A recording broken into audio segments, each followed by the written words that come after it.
Welcome to this quick and easy guide on how to add a filter to your snap on Snapchat. Whether you're new to Snapchat or just need a refresher, we've got you covered with these simple steps. First, open the Snapchat app on your device. Once it's open, you'll be greeted by the camera screen. This is where the magic begins. Take a photo by tapping the circular button at the bottom of the screen. If you want to capture a video instead, press and hold the same button until you're done recording. Now that you've captured your snap, it's time to explore filters. Swipe left or right on your screen to browse through Snapchat's wide variety of filters. These can range from color effects and fun overlays to location-based designs or creative animations. Keep swiping until you find a filter that perfectly matches your vibe or mood.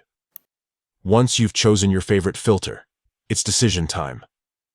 If you want to share your creation with friends or post it to your story, tap the Send To button in the bottom right corner of the screen. Select who you want to share it with, or choose My Story to broadcast it to all your followers. Alternatively, if you'd like to save your snap for later, tap the downward arrow icon at the bottom left corner of the screen to download it directly to your phone's gallery. And that's it. You've successfully added a filter and either shared or saved your snap. Snapchat makes it super easy and fun to enhance your photos and videos with just a few swipes. So go ahead, get creative and start snapping.